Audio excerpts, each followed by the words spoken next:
Content warning, y'all.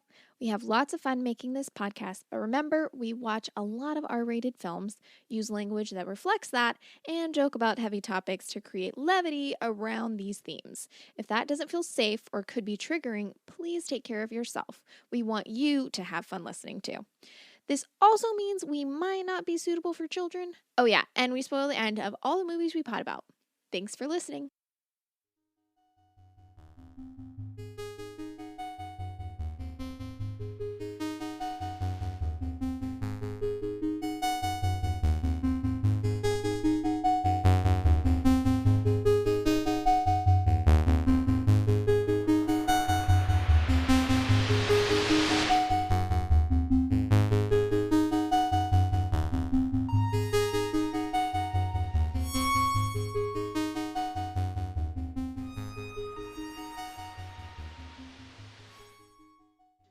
And so, like, it's that thing of, like, some people just can't do something.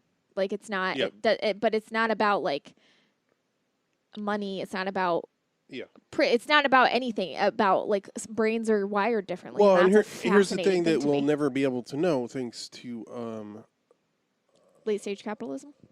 Any stage capitalism, where, well, maybe not any stage, maybe not early, but like the fact that it is required that we exchange our labor on the open market. Right. For some paper or plastic numbers that represent a worth that you then have to use to purchase your basic needs. Right. Yeah. So we'll never know. We'll never have the privilege or the benefit or the basic human right to figure out what we're good at. Just to figure it out. Fuck yeah. Yeah. It'll always be in competition with others, and in a way, in a bid with our to survival. Right, but also in a bid to profit. Yeah. Like you're not going to learn to or it's going to be less likely that you learn to be good at something. Like if you're a poor person, it's very unlikely that you're going to take the time to learn a skill that you might not be great at, but you just enjoy because it's going to take up too much time and money, which are resources. Your only resources. Yeah. As someone who doesn't have access to the means of production. Correct. Your only option is okay.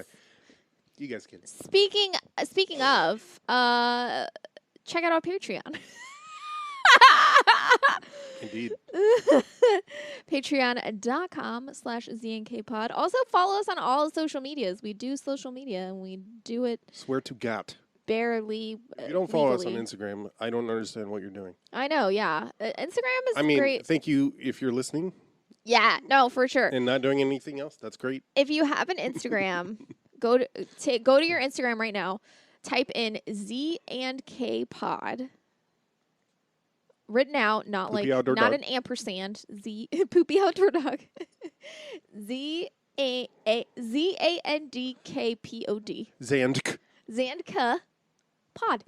And just hit follow, and that's it. Like, that's all you have to do. That's all you have to do. It's so simple. Why aren't you doing it? Yeah. If you're on Twitter right now, same thing. Look at Z&K Pod.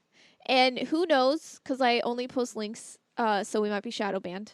So if it says, do you want to go directly to Z&K Pod, just click yes.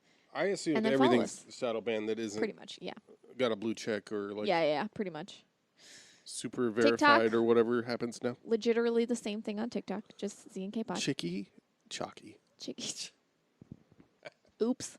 Anyway, Airheads. We watched Airheads, which was a movie I had never. Oh, I'm getting a spam risk call on my telephone. Oh, you should take it live. No, I hate answering. Put them on speaker. I would, but I hate talking on the phone, and that would literally give me an anxiety attack. I hate answering my phone. It's so hard when I know that who's calling me, and I still have to be like, you know who's calling you. It's okay to answer it. I'm like, okay. Anyway. I'd never seen Airheads before. Nor I. I had no idea what it was. It was not at all what I thought it was going to be. Even though it's what I said I thought it was? I misunderstood. You said they take over a radio station. I thought you meant, this is what I thought you meant by that. They like can't get anyone to play their music, so they like buy or something a radio station. I thought you were like take over, like they literally like inherit one or a boring legal. No, I thought it was like they like pirate acquisition. Well, I thought it was like kind of like a pirate radio thing. More like that. Like they just play, like the music that they like. I didn't know for sure if they were an actual band or if they were just like guys that were all like, oh, we can't get anyone to listen to our music. Yeah. Like I didn't know if they were. Yeah, I didn't, because I literally knew nothing about it. I obviously didn't know. I details. was confused by some of it. Well, yes. And also, I was like, wow, this is so white. Yeah. Their behavior towards the cops and around the cops. That comes to with cops. Quite a sharp point when he starts chanting Rodney King. Yeah, I was like, what's that supposed to mean? Everybody having a good time tonight? Yeah, so you got the cops shut this party down? Yeah, so we got the guns! We got the numbers!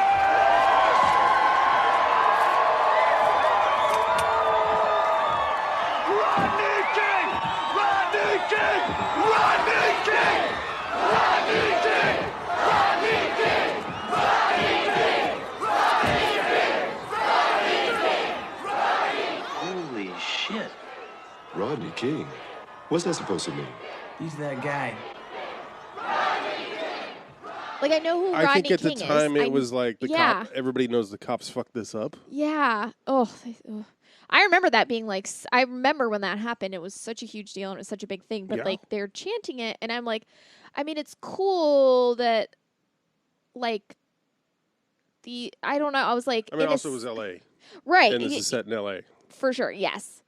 But I'm like, is this I'm like, I can't tell what this is supposed to be trying to it's say. Really hard. I don't know. Like, I want to think this is cool, but I know that the reason for it in 1994 would not be the reason for that now. So I don't know how to contextualize it for the time. And I'm like, oh. Like now it would be like a say their name kind of thing, which we know is a good thing. You say someone's name. You say someone's name. No, I just mean like that's how I would take it if someone was doing that now. I'd be like, okay, you're saying their name as a way to like, that's an important thing because a lot of times, the perpetrators get more limelight than the actual victims.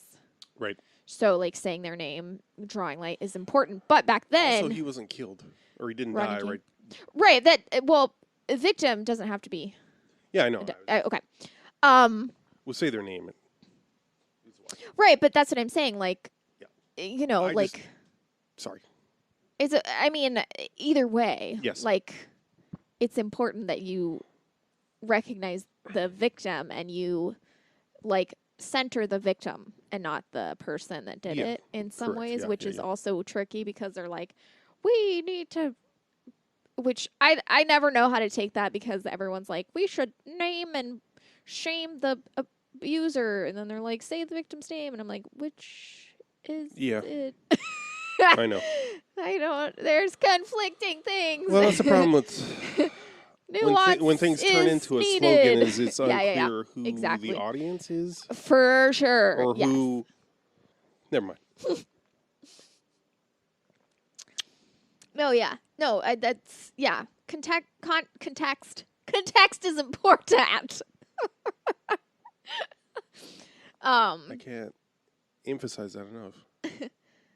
It's important that you emphasis the correct syllable. That's one of my mom's favorite things to say. Shout out. Shout out to homeschool mama. So the premise of the movie, which I didn't know going in, is that these dudes played by Brendan Fraser, Steve Buscemi, and Adam Sandler. Why are we doing this? What? Job opening. Oh, I see. Now I know. I thought you were saying because I said Adam Sandler's name funny. I thought you were saying I'm kicked off the podcast, and I got my feelings hurt, frankly. I'm sorry. But that you were happened. talking about the bottles dropping outside because someone's moving in or out or down or up. So they have a band, and they can't get anyone to give them any sort of like pay any attention to them. They're like nobody cares, nobody's interested. Blah blah blah. So they decide to break into a radio station and basically like ask them to One of the first scenes is we see Brendan Fraser yes. weaseling his way into a record HQ, a record But company HQ. they're like, it's this guy again. So Yeah. he's done it multiple so times. we know he's tried this. So yeah. So and he accosts Judd Nelson. Who's Oh god. a record exec. With his fucking soul patch, is that what that is? Yeah. Oh, the I fake love soul how fake it is, and I assumed like that was a thing they did intentionally. Yeah. Along with Michael McKean's fake ponytail. Oh my god! Right? Yeah. To let you know they're fake. Yeah. Which I appreciate. Subtle. Yeah. No. And I don't know if anybody's aware of what was happening in the early mid '90s regarding the music industry, but you know, grunge was shaking things up. Right. Mm-hmm. And there's only one line that even acknowledges that. And was like, Tickets to that Orange County Invasion show with Penelope Lovestocking and Crimson Shroud? Oh, man, you actually listen to that Seattle bullshit? Shroud rips, dude. All right. Oh, that's what they meant. Oh, okay. I didn't know what they meant by that. You were like, whoa, and I was like, I assume. I don't get it. No, that makes sense. That makes a lot of sense, but I didn't connect those dorts. Yeah.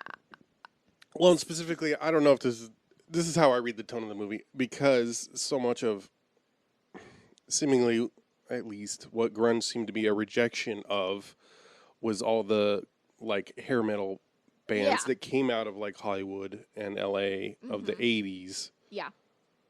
You Motley Crues and... Yeah. Correct. Why can't I think of any other? I don't... Whatever. Pantera. Pantera, Tool, Yeah. Slint, Sepultura. Sepultura, yeah, famously from LA. Akadaka.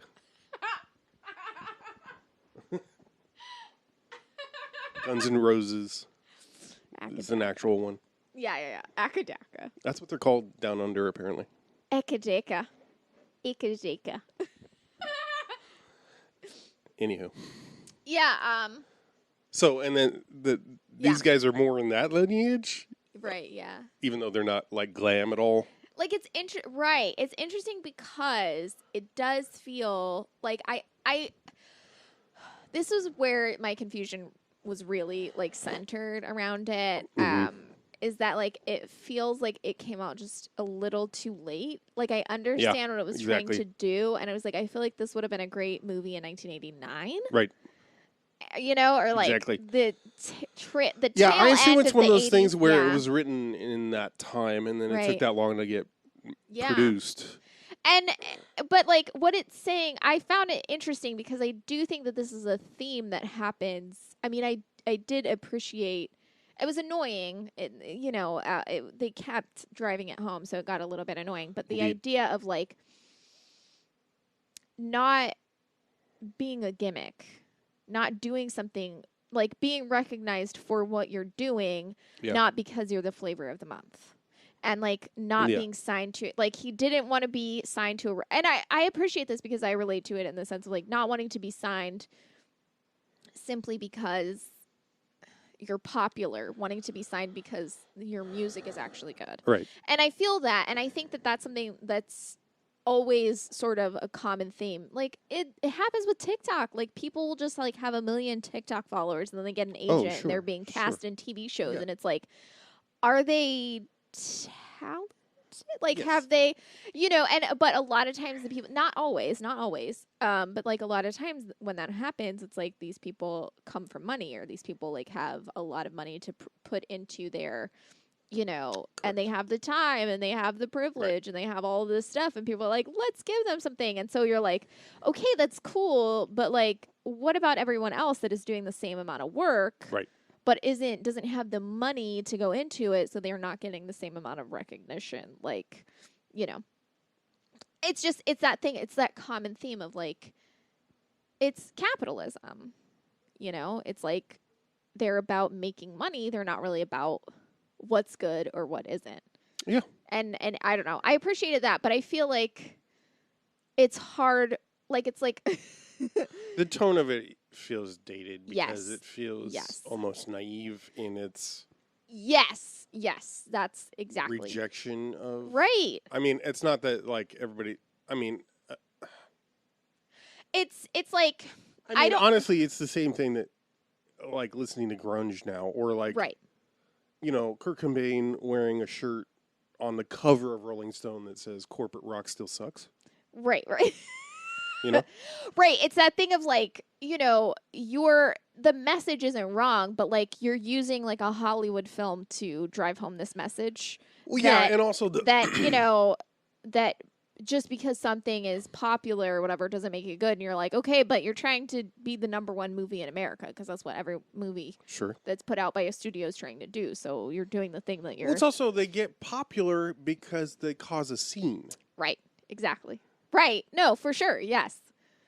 I mean, so, despite all their integrity, it's still a gimmick. Regardless of what anybody says, it's indistinguishable whether they went double platinum because of this whole ordeal. Right. Or because people genuinely liked right. their one and song. And even if they're saying like, like their whole like, oh, I'm not going to sign this record deal if you haven't heard the music, because I don't want, or like, we're not going to do this fake thing.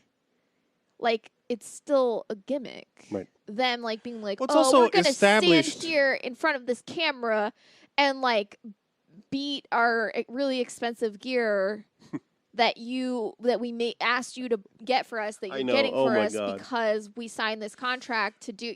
It's all just like, oh, I get it.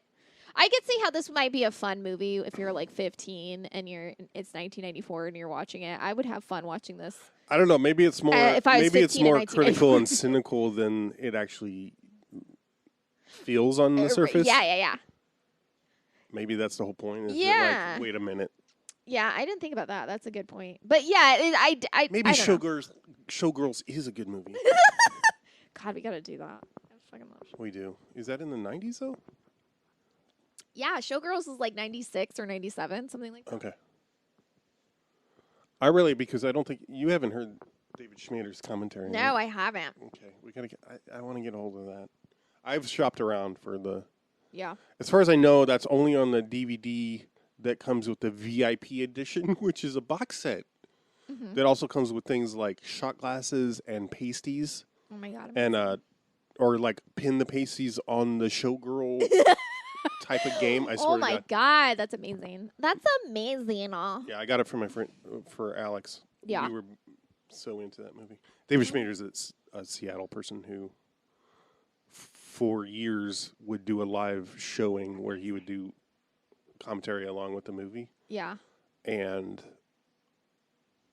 then surprising everyone, Warner Brothers or whoever. Yeah. Approached him to do a DVD. That's amazing. Do That's it as fucking DVD amazing. Commentary. Anyway. Since That's then, impressive. though, like... That's impressive. I feel people have the opinion of that movie has definitely shifted because for sure, yeah. Well, I think largely because it's Verhoeven and. Well, for me, I remember when it first came out, it was like people were like, "This is a ridiculous movie. This isn't entertaining. It's really poorly done." And it was like Elizabeth Berkley. I was like, her name's not Elizabeth Berkley. I'm wrong. I know. And she... That's also how I remember it. Yeah, right. But we've also been talking about Elizabeth Perkins a lot lately because you've been watching Weeds. No, well, I watched a season I'm sorry, of Weeds. but that's why we've been speaking of her. I know, but I just don't want... Wasn't an accusation. Okay, thank you. She just gets like, she did it because it was like after Saved by the Bell, like a couple years after Saved by the Bell, and she did it. It was like it's a common thing when you're like kind of stereotyped, or as a good girl or like a good kid to do like a more adult feature or whatever. Or like do something that sets you apart from your childish sort of, which is fine. That's fine. It's totally fine to branch out on your own and do something. So she did this, and it was like this big deal at the time because she like, I think she shows her tits, and like there's all kinds of like, there's nudity in it. There's all kinds of stuff. And, she's, supposed to be like a stripper or something, or like it's just really sexual, like sexually charged or whatever. And the fucking sex scene in the fucking pool is just amazing. Anyway, so people were like, yeah, boo her. Like this is a trashy movie. And it really fucked up her career. And that definitely fucking sucks. Yeah. Because it was basically like she got considered like to be like trashy because she made this. Well, I also think it was like movie, and that centered around Vegas and like all of these Vegas things, and so the opinion of her, but like it's a ridiculous movie, and like I always thought it was like a crappy movie, and then like I don't know, I watched it when I moved out here. I like you get. I don't really miss Vegas, but there's some nostalgia attached with. Oh, sure. Same thing happens to me anytime anything's set in California or some LA or whatever. I'm like. And so I wanted to watch it because I was like, you know what? I forgot that this movie is set in fucking Vegas. I was like, yeah, I'm going to watch it. And I watched it and was like, this is amazing. And I used to like, I watched it, I think. I watched it one year for Easter, like, and maybe that was the year maybe not. Why Easter?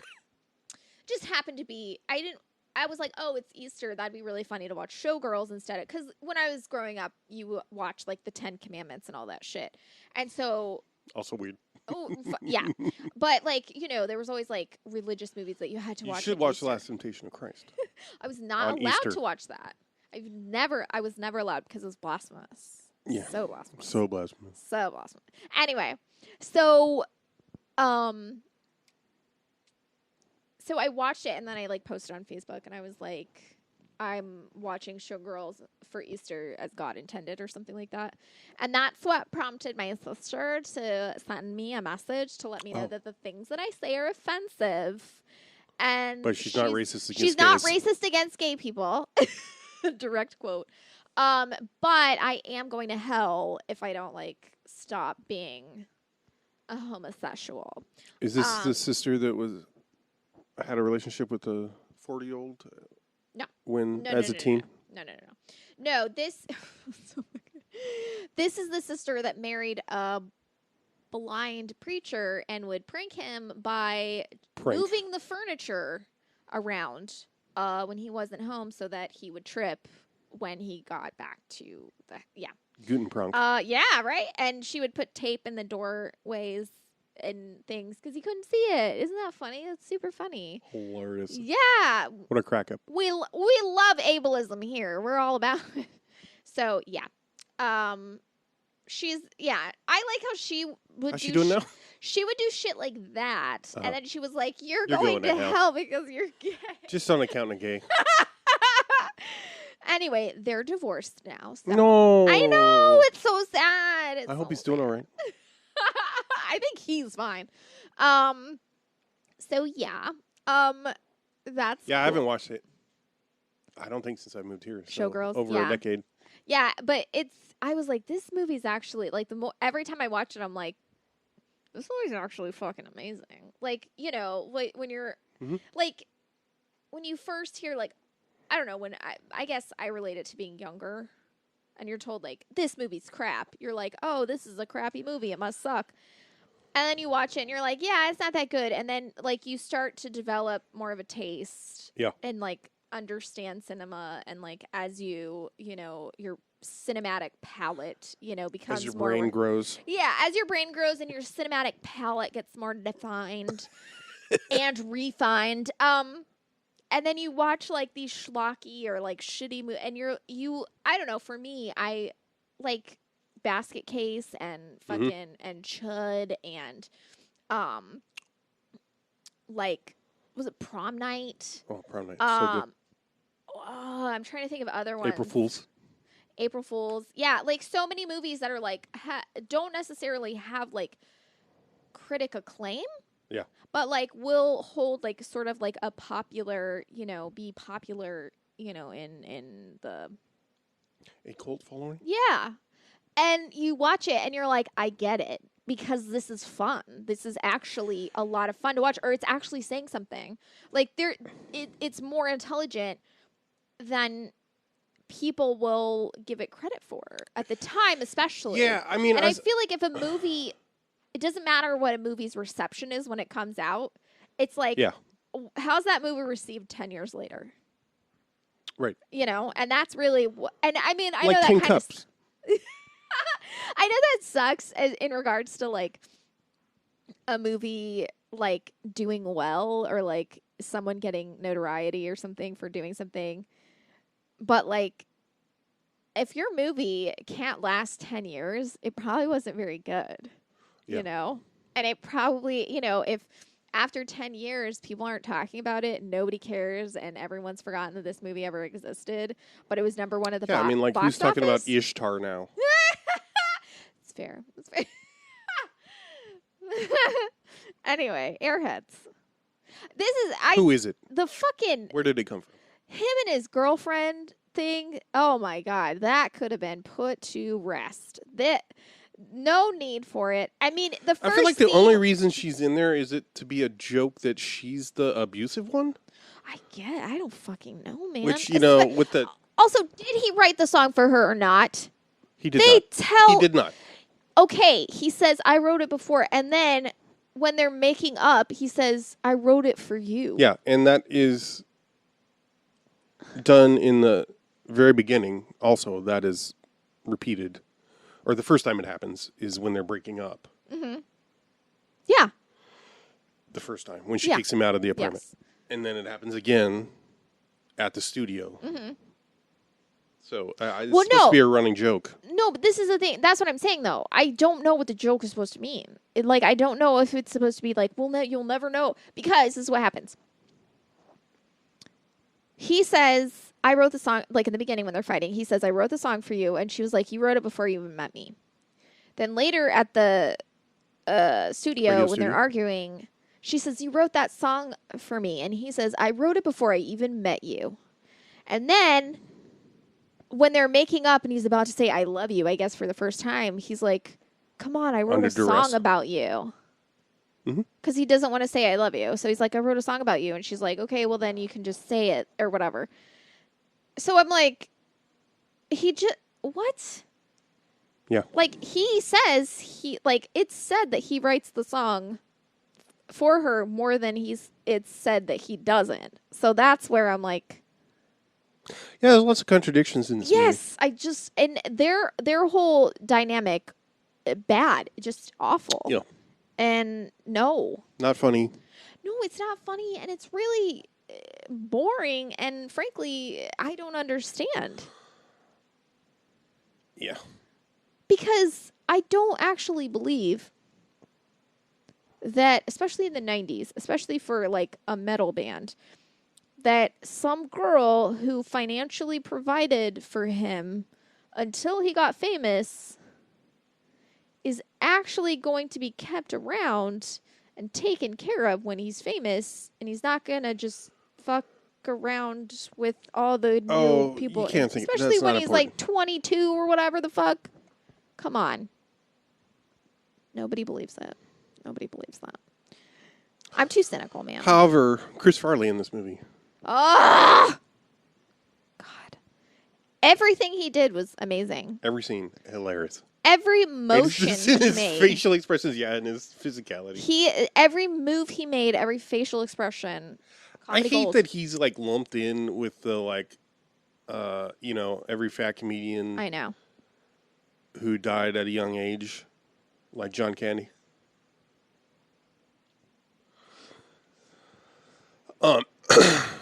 Louis Anderson. Girl, what is wrong with you? That. But I don't know. What was that? Was that supposed to be laughter? What? Was that supposed to be quiet laughter? No, that was me mugging. Fucking Christ. What character used to do that? There's some TV character that would do that. Was it Brian Flota? It was not television's Brian Flota.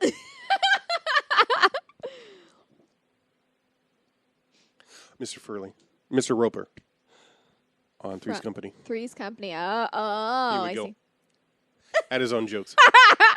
That does sound like you. It sounds like me? Yeah. Which part? Referencing Mr. Roper? Yes. Yeah, referencing Three's Company and doing something that you saw on TV when you were a kid. Thanks, That sounds like... Dad. You're welcome. Somebody's got to Anyway, pick up the slack. everybody knows Your Chris deadbeat Farley's funny. dad. Sorry. I'm sorry. Okay, we're going to take a break real quick. Be right back.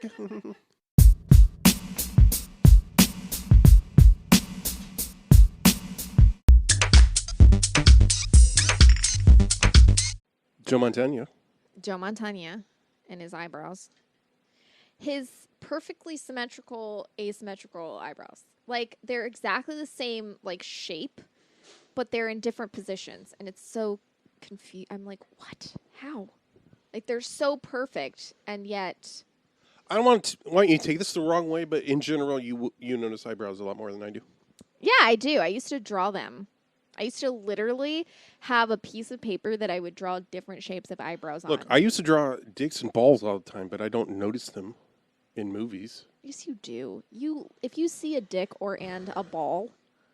I holler, but I don't, like, comment on its symmetry. Their symmetry. That's because they're never shown long enough for you to know if it's symmetrical or not. Oh, my God. Don't be mad. Oh, don't be mad. See Buscemi. Yeah. Oh, yeah, the whole thing with him, he works in, like, a toy store, so he has all these, like, toy guns. Yes, he must have five-fingered most of the store by now. Yeah, man. I mean, most of these guns are discontinued anyway. Like his Uzi water pistols from a Flash Battalion combat set. They got rid of it because it looked too real. Yo, mama! Which was a real phenomena. Mm-hmm. Or they're toy, like, they're water pistols. Yeah. Is the thing. And they, just saying a toy gun doesn't mean anything. Yes. Yeah. Yes. They're, like, you know. I wanted one of these so bad. There was for definitely sure. a line of super realistic looking. That was their whole thing, is they looked like real guns, and they were automatic. So you could Yes. fully automatic like, water gun. So you just hold yeah. on the trigger and it would pulse. Amazing. And he just puts, like, hot sauce in them, which is, I think, kind of funny. Mm-hmm. And remember the thing of people putting bleach in super soakers? no. As far as I know, it's an urban legend, but like, I see. So yeah, he So that's what happens. They take these, like, he has them, these, like, super soakers or whatever that look like, you know, automatic weapons. Let me have. What are they then? well, super soakers came later and are a specific brand, but like I'm thinking of like the kind that have a huge tank and you pump them. And right. these are the automatic, realistic looking water guns. Water pistols. Yeah. Okay. So I just didn't want to confuse people. Well, whatever they are, they're made to look like actual automatic weapons. So they break into this radio station by just, like, waiting for someone to open the door and then just, like, propping it open and then leaving it and then just, like, going inside. So it's not, like, super destructive. So they go in there, they're talking They to have Joe. the fake guns with them? Yeah, they have. Not planning to use them. Steve Buscemi has the fake guns because he, like, has. I think he thinks it's funny or whatever. He, like, to prank people or something. I don't fucking know.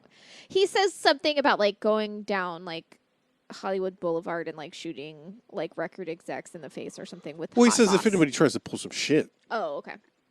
Anyway, so they're not, like, they think. don't go in there guns metaphorical No. guns a-blazing. They just go in there. They find Joe Mantegna, who is the radio DJ.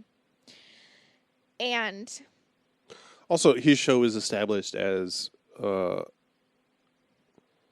helping bands get signed. Like, we see a scene at a club where there's a band that he's promoting. Right. And they're like, oh, thanks to him, we got a record deal. Right. And they're like, oh, we just need to get him to play our us, record on the radio, and then we'll be, we'll be sold or whatever. Real quick, didn't notice this way too late into the movie. It's called Rebel Radio. And their fucking logo is a skull wearing a Confederate soldier's hat. Right. That also has the Confederate flag on top of it. Because it's often, I'm assuming they call it rebel because it's often in the South it's referred to as a rebel flag. Yeah. Which is how I knew it as a rebel flag. I mean, I knew that if someone had the rebel flag, they were an asshole. I was like, that means you're a bad person. So what about them Dukes? Them Duke boys. Oh, I never watched that growing up. Oh, man. So it's on their car, Well, there's their car called the General Lee. Oh, God. Right. I just was never... Anyway. So there's one scene where they're like going through all their stuff, and Steve Buscemi has a Confederate like cap that he puts on, and you were like, that's unfortunate. And still, it like I didn't connect it until... Calm down. I didn't connect it until you pointed out the... Yeah, me either. Because it's never clear. Like, I mean, if it is, like, I couldn't make it out. It's never highlighted. Yeah. It's never, like, a focus is drawn to it. Or if it is, like, you're trying to piece what it looks like because it's crazy, Like, it's just, it's like that classic 80s. Wait, 90s thing with, like, a skull and, like, fire and, like, a dragon and, like, all this, you're just like, what am I You're throwing so many things at it. Yeah. I just realized, aren't the call letters, like, doesn't it start with W? No. For the radio station? It's like KXPX or something. Okay. Why? Because that wouldn't make sense for the West Coast. Out here, all the radio stations start with W. And I think the Rockies is the dividing line. Oh, I didn't know that there was actually something that meant anything with the call letters. Yep. Huh. I mean, that's it as far as I know. And first come, first serve, but like... Oh, interesting. No idea. Yeah, radio and TV, everything on the West Coast starts with K. Oh, okay. And I think everything east of the Rockies starts with W. Huh, interesting. I don't know where the dividing line is. Okay. But so the scene at the beginning when Michael McKean and... Call letters. Richard, I say the N-word on stage, Michael Richards or whatever. Yeah, Kramer. Yeah. They... are having a conversation. That thread is totally unnecessary. Absolutely unnecessary, but it's kind of fun to watch him flop around. Right. The only enjoyment I got out of that whole thread was the SWAT guy giving him his life story. Yes. Let me tell you about the shrew I married. I used to come home tired every night, sometimes 5, 6 in the morning. I dropped my underwear on the floor one time. Had the teeny weeny little skid mark in it. You'd have thought I started World War IX. Gary Marshall Bell. Marshall Bell, yeah. Gary Marshall Bell. He's so familiar. Yeah, he's been in like everything. He's one of those guys that I feel like is similar to Tim Thomerson, where absolutely. I think that he probably started as a stand-up and then ended up having an acting career, always being cast as like military or cops. Which is so... That was the only thing that I enjoyed about that thread. But, like, Michael Richardson and Michael McKean, their conversation at the beginning, I did not understand what they were talking about. I was so confused because I either didn't hear half of it. Oh, okay. Like, there was something where they were like... I knew that, like, people were going to get fired or something, but he kept... Like, Michael Richardson, I couldn't hear anything he was saying. Uh-huh. And so Michael McKean was like, "Oh, you're not coming in. You're not doing." And the only thing that I could make out with the conversation was that like Michael McKean was annoyed that Richard Michelson, I don't know whatever. Michael Richards. Anyway, go on.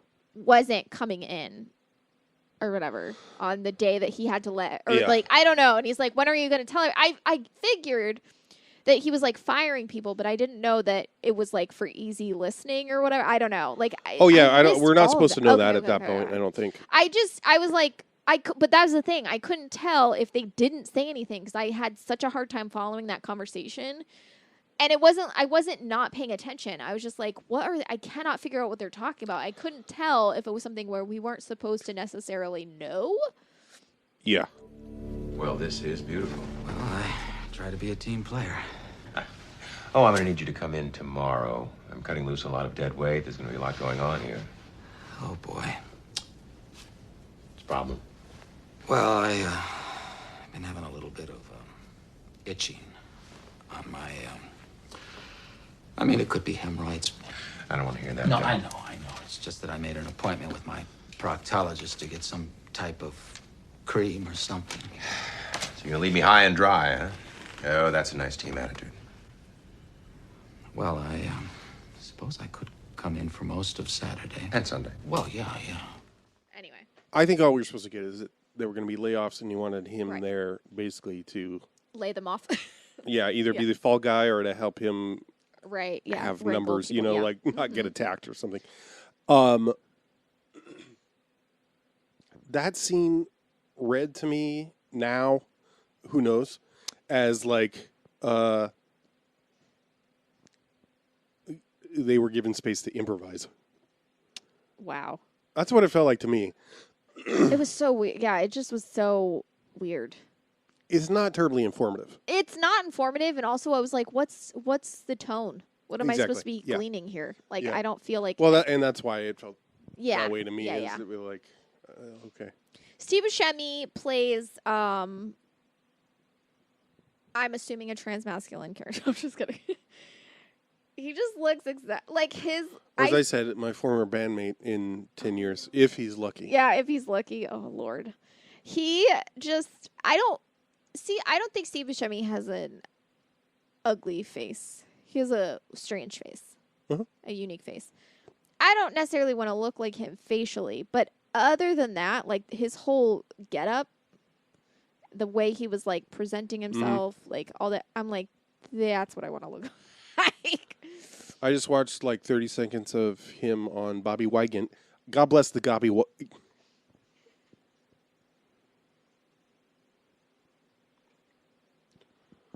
Throw my beef case. Jesus. Sorry, continue. Bobby. What Bobby is it? Wygant is Wygant. Okay. is her name. Oh, right. Her. That one that's like from the 90s where she's like kind of a little older and she Yes. just seems so Yes. thirsty all the time. Yes, she's wild. Her interviews are wild, but bless them because they're archived and so many of them are on YouTube. So it's like a lot of these movies that we watch, it's the only the only like thing I can find. Yeah. And for this movie, it was only Buscemi. And like the first thing she asks is about wardrobe. And he was like, yeah, the wardrober, like they went out to clubs and everything. And I guess I had the most appropriate body to wear the tightest pants. Right? So they gave me the tightest pants. Which I didn't even notice. But Well, they seem like high-waisted. They just seem like high-waisted pants. And then he's got like a kind of a crop top. And then, well, yeah, he's got a crop top and like long stringy hair. And he's wearing like fucking combat boots or whatever. yeah. And All I like, really Doc noticed Martens or is whatever. like Brendan Fraser sometimes he's wearing a headband. And- His hair changes texture Yeah. at the least. I didn't find And any... that he's got a belt that is not through the loops Correct. that he's wearing. And I constantly think his pants are completely off his ass because of it. I'm like, whoa, are his pants... Nope, that's just his belt. And Adam Sandler is dressed as himself. I feel like Pretty much. this is going to sound like I'm body shaming. It's not what I'm doing. I was interested because Brendan Fraser isn't like ripped in this movie. Like obviously he's fit, like he's thin or whatever. Like I'm not, or I don't know what you call it. Like he's like thin, but he's not like super ripped and muscular. Okay.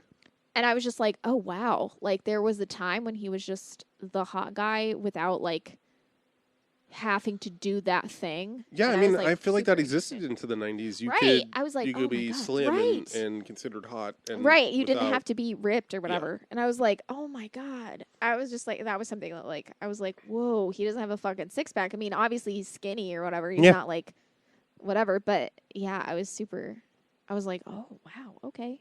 You were allowed to be normal? Yeah, I feel like it was the early aughts when that really shifted. I could feel be like wrong, but- like the late 90s really kicked it. Like he was in George of the Jungle and was like absolutely ripped, and that was Okay. I think like 1997. Yeah. Which was only it was only like 3 years after this. So Yeah. like he was absolutely ripped for George of the Jungle. And which is whatever, you know.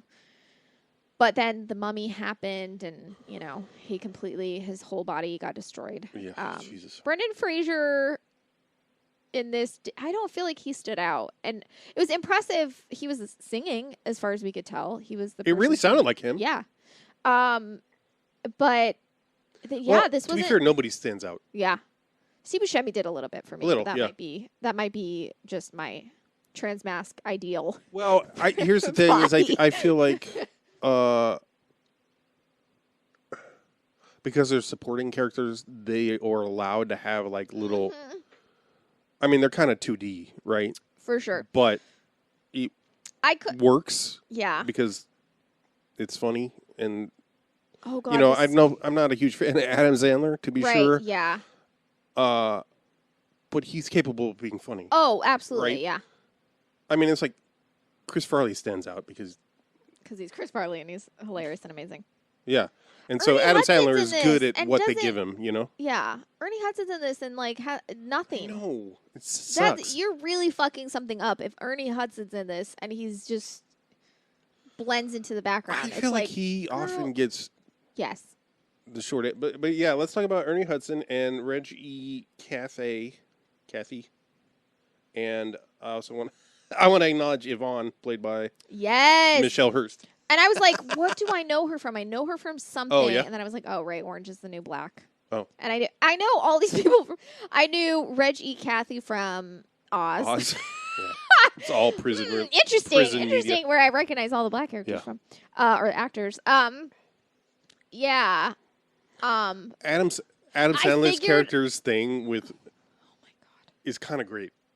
Also, fucking the scene where Steve Buscemi is trying to teach him how to be more like assertive or like actually. Oh yes, that's good.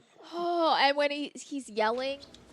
All right, against the wall. Come on, tough. Seriously, move it.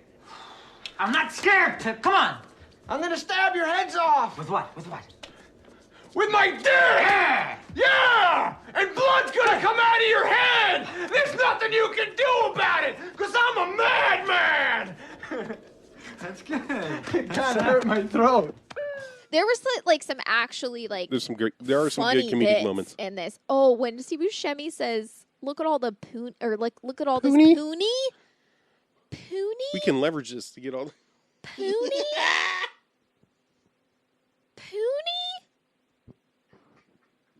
A poonie? Good God. You had to go back because I was like, did he say poonie? Yes. And you were like, I heard pony. And I was like, please God. I said I heard heard pony, so you're probably right. Yeah. I was like, please God, let me be wrong. Please. I was like, be pony. And he said poonie. Also, there is all kinds of amazing slang that is made up in this movie, as far as I know. Like, I know. Just calling people like I can't even remember any. I know. It was just ridiculous. Especially in the first half. This wired dick over here. And you're like, yeah. Shut up, dick smoke. You look like half a butt puppet. Yuppie bone smugglers out there. What are you doing, you little butt nut? You quit necking on me, you femmes. What is that? Is what? Like, I don't. Just so many things that are like, is this an insult? Like, if I have to think about it and go, what? Is it really that insulting? If I have to pause to think about it, I feel like it's not the burn you think. Yeah, right. Exactly. I like it because it does give. I read. Sorry. Go ahead. Thank you. I'm never sure I'm using this term right, and you can tell If you're a regular listener of this, you will know. But it kind of world building. It gives a sense that there's a culture here. Yes. That is slightly unfamiliar to and me. I wasn't sure. This is kind of how I read it, as it was like that's the yes, but I read it as maybe being like not dissimilar from that. Yeah. But that you were getting that they were trying to come up with like new insults on the spot. Oh, okay. And we're just like coming up with shit. But I feel like it falls into the same thing. Sure. Because they're like it's like, oh, this is something that, Yeah. I think because they're like, we want to be the new thing. We want to be cool. So they're just like, insulting people a lot. So they're coming up with new ones or like trying to think up new weird things. Because I feel like that's something that maybe I'm wrong. Mm-hmm. I feel like it's something that you try to do with your friends. You have those inside jokes. You have those like little, where you try to say something specifically to make your friends laugh or specifically to like, so if I read it more as like they were trying to, like, it's a thing for them, like you said, with world building for them to just like try to come up with a new insult. Because they don't use the same ones over and over. So it didn't or maybe feel any twice. Exactly. So it doesn't feel like they're trying to like establish that like this is what people say around them, but more like what's something new we can come up with on the spot is how and I don't know if I'm right about that or if it was just like a writer being like, I can't say dick jockey more than one time. The writer of this film, Rich Wilkes, also wrote such cinematic gold as The Jerky Boys and Triple X. Oh, just Triple X, not the sequel with Ice-T or whatever. Sorry, Ice Cube. Correct.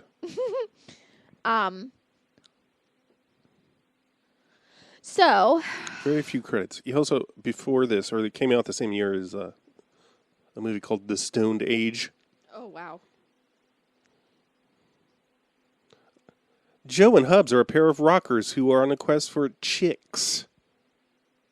This is the tale of their adventure over one night. It seems indie. Oh man, what was I going to say?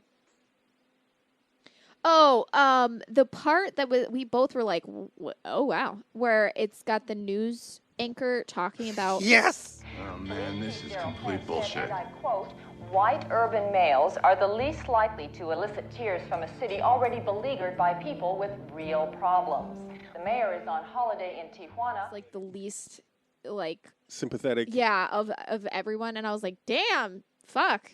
I'm with her. I know. I was like, all right. And they're like, oh, this is such bullshit. I'm like, this whole scene is accurate to now. Yeah, so that's. Again, I'm like, okay, is this movie more cynical than Yeah, exactly. about its characters than it seems on the surface? Yeah. Would you recommend? Maybe. I mean, sure. You could do worse. I definitely think there were things we laughed at way more than I actually expected to laugh at in a way that I didn't expect to laugh. And in that regard, I wanted to say, in no small part because Sandler and Farley are in this, like, the parts that are funny feel like when a Saturday Night Live produced movie is actually funny. Yeah.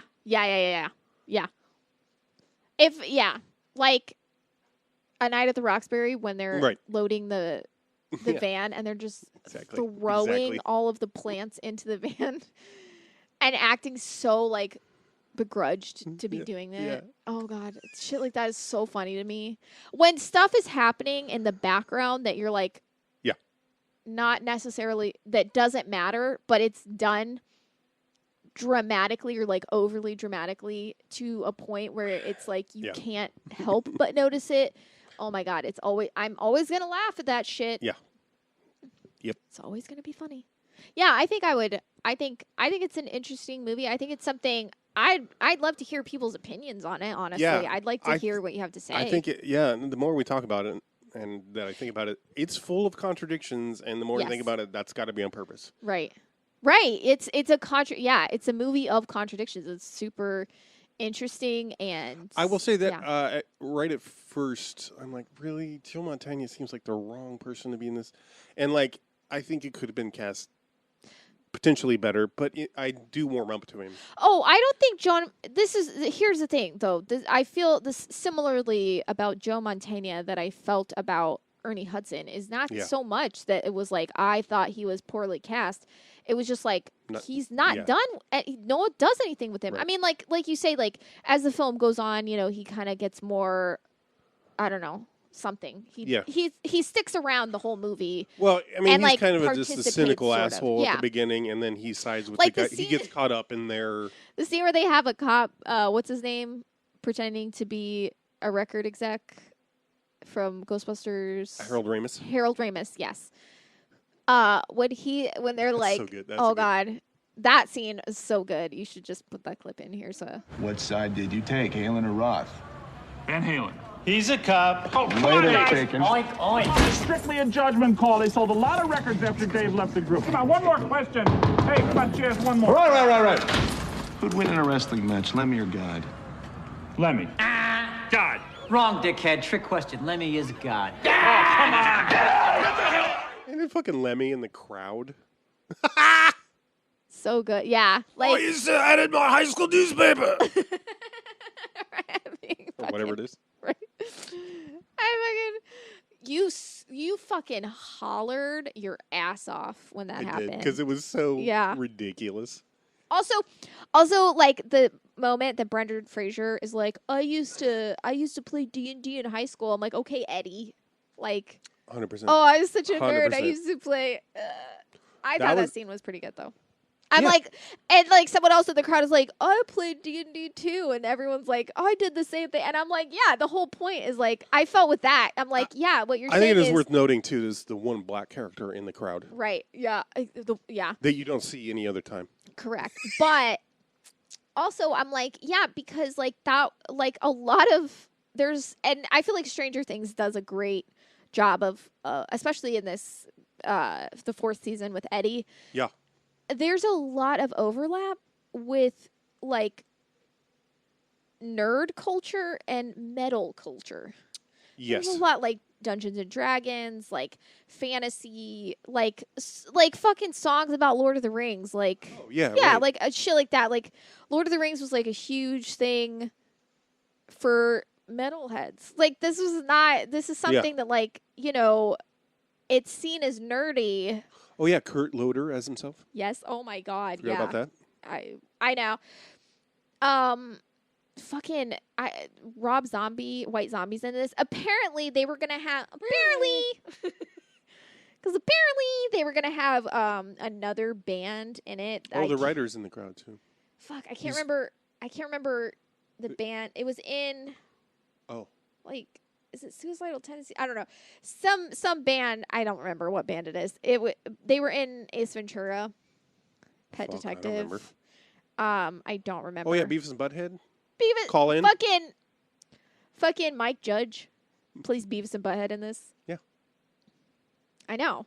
Right, but I mean, like, it wasn't. I was saying that specifically, like, it wasn't supposed to be a reference to them. It's literally, it's actually Beavis and Butthead. Literally Beavis. Like, it's Mike Judge doing this. Is the thing about the band in the trivia? Yes. Okay. Also, I wanted to say that I was reading about White Zombie. Yeah, you went on a and the band that they go to see, that they're like, oh, these guys suck, and Mantegna got them a record deal. They're called Gods of Thunder. Mm-hmm. One of White Zombie's early EPs was called God of Thunder. Cannibal Corpse. Yes, Cannibal Corpse. Damn. They're in Ace Ventura. Yeah, I know. Wow. But they were, because they were in Ace Ventura, they didn't have them in this movie. They were scheduled to be in this movie. But then they found out that they had been in Ace Ventura, and they said, never mind, we'll do White Zombie. What the fuck? Oh, like too much exposure. Not underground enough. I know. I'm like, what the fuck? I will say I did not recognize not a song. I recognized not a song on this soundtrack. And yet it wasn't distracting. Like I didn't. Yeah. I mean, it fit. I felt like all this music fit to a certain extent. I was like, oh, these lyrics that they're singing aren't too bad, and Yeah. it's because they're singing a song that came. It's a cover. Which one? The song that they like that The Lone Rangers? The Lone Rangers sing. Speaking of transphobic, like everybody's favorite thing from The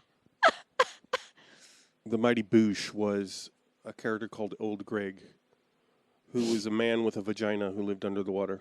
Hilarious. Oh, I see. Yeah, men don't have vaginas. Yeah. They can't. How can they have a vagina? He uses the term mangina. I mean, hilarious, let me tell you. right. I do kind of like the term mangina just because I think it's funny to say. Yeah, it's fine. Not funny to think about. Like literally saying the word, it sounds funny. Like when you say it, it's fun to say mangina. But I'm not like, man with a vagina. Obviously, I know men who have vaginas and I know women who have penises. So I don't think That's hilarious. Fuck. This is a thing though that I think this is a thing that I struggle This with. guy a show on This is BBC4. This is the thing. I don't want to say that. ITV. I don't want to say I struggle with it. But this is something where like it's like what do you call it? The snake eating its own tail sort of thing. Okay. Like I get stuck on this loop, basically. Gotcha. It's not bad. It's not, but I'm like, okay, I don't want to have a uterus and I don't necessarily want to have breasts. Still debating that one because I don't identify as a woman. Mm-hmm.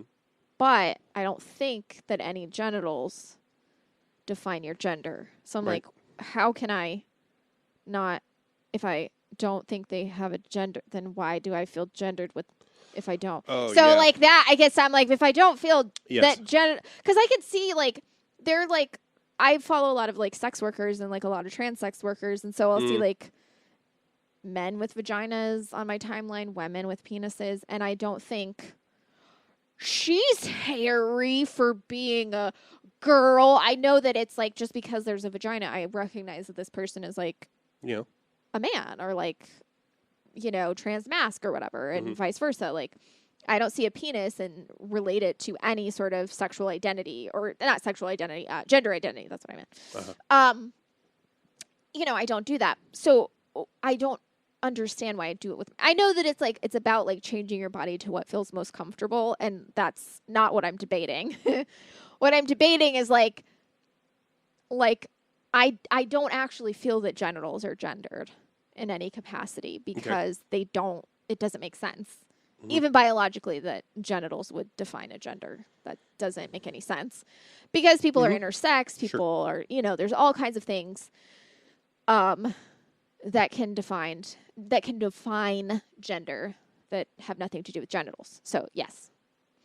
But then I'm like, well, okay, so how you present doesn't define your gender. Your genitals don't define your gender.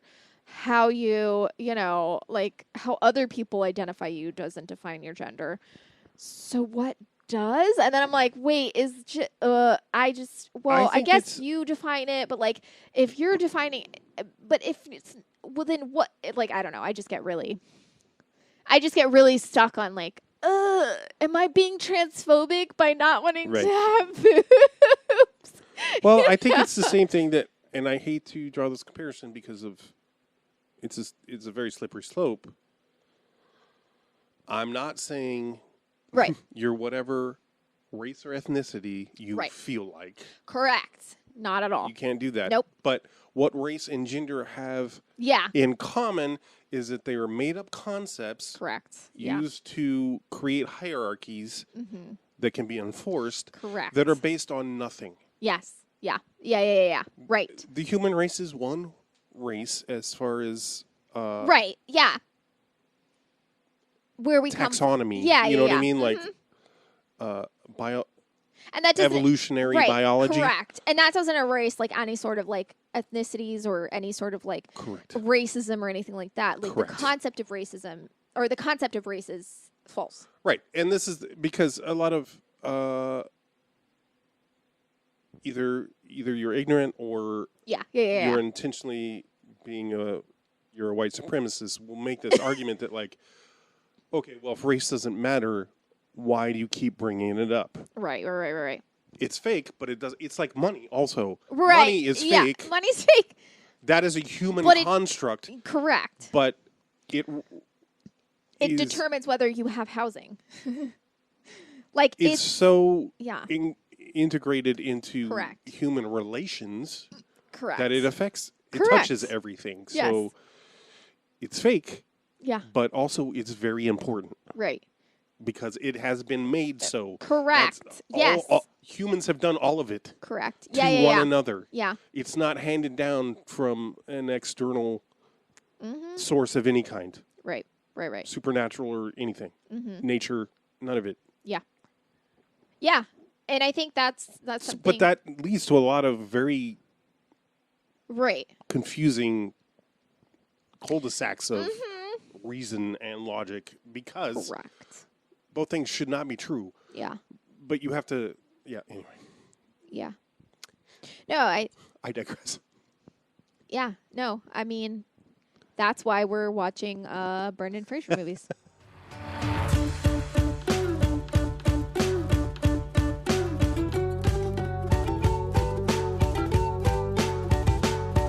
Ice pudding from the sockets with every string of my mallet.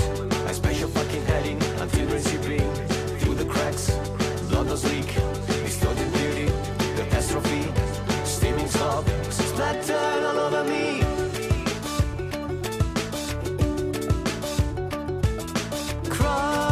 Crushing cranial contents.